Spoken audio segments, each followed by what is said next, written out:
अस्सलाम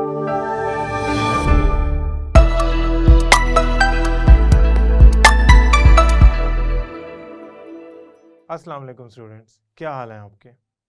आज हम चैप्टर नंबर 3 का एक ऐसा इंपॉर्टेंट टॉपिक पढ़ने जा रहे हैं जो एक लॉन्ग क्वेश्चन है। इसमें एक शॉर्ट क्वेश्चन भी है, वो ये कि आप आइडियल गैस कांस्टेंट को सिस्टम इंटरनेशनल यूनिट्स के अंदर ड्राइव करें, उसकी वैल्यू क्या होगी। इसके अलावा physical meaning of ideal gas constant क्या है। तो हमारा आज का टॉपिक यानी कि आइडियल गैस कांस्टेंट और उसके डिफरेंट यूनिट्स के अंदर वैल्यू को ड्राइव करना, ये एक इंतहाई इंपॉर्टेंट लॉन्ग क्वेश्चन भी बन सकते हैं। तो चलते हैं अपने टॉपिक की तरफ। स्टूडेंट्स, आज जो हम टॉपिक पढ़ने जा रहे हैं वो है डेंसिटी ऑफ आइडियल गैस। पहले तो हम ज़रा डेंसिटी को डिस्कस कर लेते हैं और फिर ये डिस्कस करते हैं कि गैसेस की डेंसिटी सॉलिड और लिक्विड के मुकाबले में किस तरह की होती है, किस वैल्यू की होती है, ज़्यादा होती है, कम होती है। सबसे पहले तो हम पढ़ते हैं डेंसिटी होती क्या है।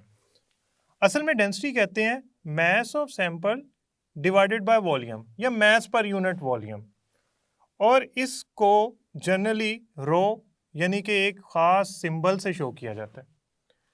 समहाउ हम गैसेस के लिए डेंसिटी को शो करने के लिए डी भी यूज कर लेते हैं। तो डेंसिटी ऑफ गैसेस के लिए अगर हम डी यूज करें तो वो भी मैस पर यूनिट वॉल्यूम के ही इक्वल होगी।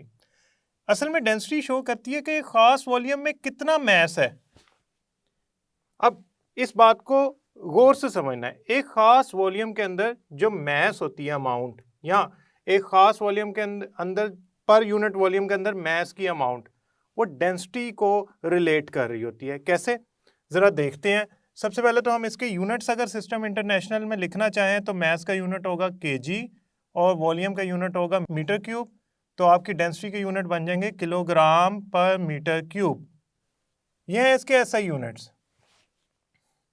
अब बात यूं है कि आइडियल गैस की डेंसिटी को थोड़ा सा पढ़ने से पहले दो चीज़ें डिस्कस करते हैं। ये आप अज्यूम कर लें कि एक ख़ास वॉल्यूम है जो सॉलिड, लिक्विड और गैसेस तीनों के लिए सेम लिया है। अगर मैं इस वॉल्यूम में गैस के मॉलिक्यूल्स को देखूं तो वो एक दूसरे से बहुत दूर होते हैं। अगर ये इतने थोड़े मॉलिक्यूल इतनी ज़्यादा जगह घेर रहे हैं तो इसका मतलब ये है कि गैस के मैस की वैल्यू बहुत कम है और वॉल्यूम की वैल्यू बहुत ज़्यादा है। फॉर एग्जाम्पल, मैस की वैल्यू है 1 और वॉल्यूम है 100 dm क्यूब। तो आपका आंसर क्या आया? 0.01। ये तो बहुत छोटी वैल्यू आई डेंसिटी की। किसमें? 1 ग्राम पर dm क्यूब के अंदर। तो डेंसिटी ऑफ गैसेस इसलिए लो वैल्यू रखती हैं क्योंकि उसके अंदर जो मैस होता है वो बहुत कम होता है। गैस के मॉलिक्यूल एक दूसरे से बहुत दूर होते हैं जिसकी वजह से वो बहुत ज़्यादा वॉल्यूम ऑक्यूपाई करते हैं, और उस खास वॉल्यूम में गैस के नंबर ऑफ पार्टिकल्स जो होते हैं वो एक दूसरे से दूर होने की वजह से एक ख़ास इलाके में वॉल्यूम के अंदर मैस उतना रख नहीं पाते जिस हिसाब से लिक्विड या सॉलिड रखेंगे। हम ऐसा करते हैं, लिक्विड के अगर मॉलिक्यूल्स बनाएं तो वो कुछ इस तरह के होंगे। आप देख रहे हैं मैं सिर्फ इतने एरिया में अगर लिक्विड के मॉलिक्यूल्स बना रहा हूं तो वो गैस से कहीं ज़्यादा बन गए हैं। अगर मैं सॉलिड के बनाऊं वो तो प्रॉपरली एक दूसरे के साथ जुड़े होते हैं, उतने ही वॉल्यूम में जितने लिक्विड के बनाने जा रहा हूं। तो आप कहेंगे सर बात यूं है कि सॉलिड का मैस और लिक्विड का मैस तो होता है ज़्यादा गैस के मुकाबले में उसी खास वॉल्यूम में। अभी मैंने इस पूरे वॉल्यूम को अगर मैं ऑक्यूपाई करूंगा विद मॉलिक्यूल्स या इसको तो उसमें तो इसके मुकाबले में 1000 गुना ज़्यादा मैस आ जाएगा। तो इसका मतलब ये होता है कि लिक्विड और सॉलिड की जो डेंसिटीज होती हैं वो तकरीबन 1000 टाइम्स ज़्यादा होती हैं गैसेस से। यानी कि आप इनको इस तरह कंपेयर नहीं कर सकते कि डेंसिटी ऑफ एयर जो है वो लिक्विड के मुकाबले में 10 टाइम्स है, इनमें बहुत ज़्यादा गैप होता है। यही वजह है कि जितनी भी आपके पास एयर की, चाहे वो ऑक्सीजन एयर की कंपोनेंट है या नाइट्रोजन एयर की कंपोनेंट है, वो सारे जब वाटर में जाते हैं तो वो बबल आउट हो जाते हैं, यानी कि अपनी कम डेंसिटी की वजह से बाहर आ जाते हैं। डेंसिटी ऑफ आइडियल गैस को हम ड्राइव कर सकते हैं with the help of general gas equation. अब वो कैसे ड्राइव कर सकते हैं? सबसे पहले तो हम लिखते हैं general gas equation, PV is equal to nRT। अब इसमें वॉल्यूम तो गिवन है क्योंकि डेंसिटी होती है मैस पर यूनिट वॉल्यूम, लेकिन मैस नहीं गिवन, लेकिन मेरे जहन में एक फौरन से बात आई कि n का मतलब होता है मोल्स, और मोल्स की जो वैल्यू होती है वो इक्वल होती है mess divided by molar mass. तो आप कहेंगे सर ऐसा करें, n की जगह लिख दें mess divided by molar mass, तो आपके पास मैस की जो मिसिंग वैल्यू है वो आ जाएगी, मिसिंग वेरिएबल नज़र आ जाएगा आपको मैस का। अब मैंने डेंसिटी बनानी है तो मैं ऐसा करता हूँ, वॉल्यूम को मैस के नीचे ले जाता हूँ और मोलर मैस को प्रेशर से मल्टीप्लाई कर देता हूँ, RT दूसरी तरफ चले जाएंगे। तो अब मैं इस इक्वेशन को रीअरेंज करूँ तो m/v की जो वैल्यू है वो आएगी d के इक्वल, और ये इक्वल आ जाएगा Pm/RT के। यहां से हमें दो बातें पता लगी। पहली बात कि जो डेंसिटी है वो प्रेशर और molar mass divided by R और T के इक्वल है। यहां पे डेंसिटी को हम रिलेट कर सकते हैं कुछ फैक्टर्स के साथ। हमने ये डेंसिटी ड्राइव किससे की है? जनरल गैस इक्वेशन से। और ये जनरल गैस इक्वेशन से जब हमने ड्राइव की तो उसकी वैल्यू क्या आई? उसकी वैल्यू आई D = Pm/RT। अब हम क्या करते हैं? हम ऐसा करते हैं, चेक करते हैं कि डेंसिटी इन फैक्टर्स के साथ किस तरह का रिलेशन रखती है। डेंसिटी ऑफ गैस जो होती है वो इस इक्वेशन के मुताबिक मोलर मैस के डायरेक्टली प्रोपोर्शनल है। इसका मतलब ऐसी गैसेज जिनका मोलर मैस ज्यादा है, फॉर एग्जांपल ऑक्सीजन, वो ऐसी गैसेज जिनका मोलर मैस कम है, फॉर एग्जांपल हाइड्रोजन, उससे ज्यादा डेंसिटी रखेंगे। ऑक्सीजन O2 32 ग्राम पर मोल और H2 2 ग्राम पर मोल, इसके मोलर मैस की वैल्यू ज्यादा है, लिहाजा मोलर मैस ज्यादा होने से oxygen as compare to hydrogen gas ज्यादा डेंसिटी रखेगी if they are behaving ideally. Density inversely proportional है टेम्परेचर के।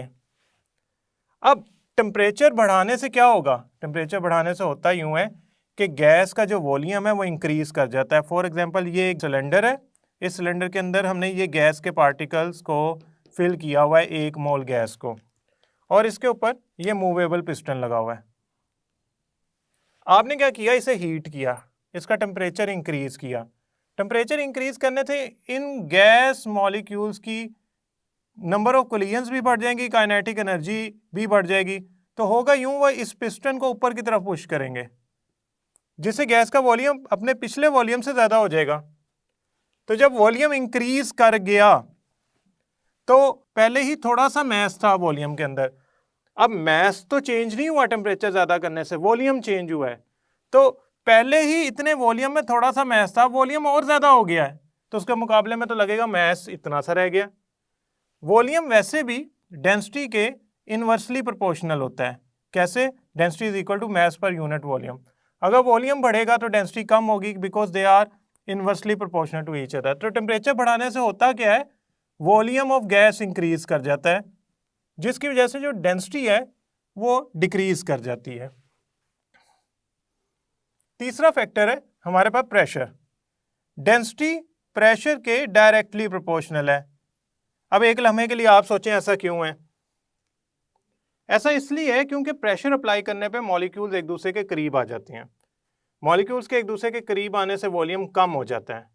तो हम जानते हैं कि डेंसिटी इक्वल होती है मैस पर यूनिट वॉल्यूम के। अगर वॉल्यूम कम होगा तो डेंसिटी की वैल्यू क्या करेगी? बढ़ जाएगी, मॉलिक्यूल क्लोज हो जाएंगे। तो उसकी वजह से प्रेशर बढ़ाने की वजह से चूंकि वॉल्यूम कम हो जाता है इसलिए डेंसिटी बढ़ जाती है। तो they are actually directly proportional to each other. तो यहां से हमें जो 3 बेसिक बातें पता लगी हैं वो कौन सी हैं? गैसेस जो होती है, आइडियल गैस की डेंसिटी वो जनरल गैस इक्वेशन से ड्राइव हो सकती है और उसकी वैल्यू होगी D = Pm/RT। अब वैल्यू ड्राइव करने से पहले ये जरूर समझ लें कि डेंसिटी मैस पर यूनिट वॉल्यूम के इक्वल होती है, और मैस पर यूनिट वॉल्यूम की जो वैल्यू है, यानी कि डेंसिटी की जो वैल्यू है, वो गैसेस के लिए बहुत कम होती है। उसकी वजह क्या है कि गैसेस का मैस कम होता है, वॉल्यूम ज्यादा होता है। ये देखें, कुछ पार्टिकल्स आए हैं as compare to liquid and solid. जब हम ये डेरिवेशन कर लेंगे तो हमारे पास डेरिवेशन करने के बाद जो फार्मूला आएगा उससे हम चेक कर सकते हैं कि डेंसिटी किन फैक्टर्स के डायरेक्टली प्रोपोर्शनल है और इनवर्सली प्रोपोर्शनल है। आपने ये बात याद रखनी है कि डेंसिटी मॉलिक्यूलर मैस के डायरेक्टली प्रोपोर्शनल है, टेम्परेचर के इनवर्सली प्रोपोर्शनल है, प्रेशर के डायरेक्टली प्रोपोर्शनल है। ये भी बात याद रखिएगा कि लिक्विड और सॉलिड के मुकाबले में गैसेस की डेंसिटी जो होती है वो इंतहाई कम होती है, 1000 टाइम लेस होती है। और ये भी याद रखिएगा कि जब आप गैस, लिक्विड और सॉलिड की डेंसिटी कंपेयर कर रहे होते हैं, फॉर एग्जांपल गैस को लिक्विड में फिल करें तो कभी भी वो लिक्विड से नीचे नहीं आएगी, बल्कि वो बबल आउट होगी अपनी कम डेंसिटी की वजह से। गैसेस की डेंसिटी को आप जब फैक्टर से रिलेट कर लेंगे तो इसमें ज़्यादातर जो MCQs आते हैं वो यही आते हैं कि आगे 3 गैसेस की लिखी होती हैं, sulphur dioxide. For example MCQ इस तरह आ सकता है, we have 3 gases, sulphur dioxide, hydrogen and carbon monoxide. And वो पूछना चाह रहा है which one has highest density. तो पहली ऑप्शन देता है वो सल्फर डाइऑक्साइड, दूसरी ऑप्शन देता है वो हाइड्रोजन, तीसरी ऑप्शन देता है कार्बन मोनोऑक्साइड, फोर्थ ऑप्शन देता है कि ऑल ऑफ देम। यानी कि क्या सारों की डेंसिटी एक जैसी है? क्या ऐसा तो नहीं है कि इनकी डेंसिटी में फर्क ही नहीं है? तो आप फौरन दिमाग में एक चीज सोचेंगे कि डेंसिटी का फार्मूला था PM/RT, यानी कि मॉलिक्यूलर मास के डायरेक्टली प्रोपोर्शनल थी डेंसिटी। तो अगर मॉलिक्यूलर मास के डायरेक्टली प्रोपोर्शनल है तो इनमें सबसे ज़्यादा मॉलिक्यूलर मास है SO2 का, तो डेफिनेटली इसकी डेंसिटी जो होगी बाकियों से ज़्यादा होगी। तो आपने ये बात याद रखनी है कि आपको रिलेट करना आना चाहिए। स्टूडेंट्स वो ये भी पूछ सकते हैं कि अगर कोई गैस 10 डिग्री पे है और कोई गैस 100 डिग्री पे है तो इनमें से किस पर डेंसिटी ज़्यादा होगी? 10 डिग्री पे वॉल्यूम हो जाएगा कम तो डेंसिटी इंक्रीज कर जाएगी, तो आपका करेक्ट आंसर होगा 10 डिग्री।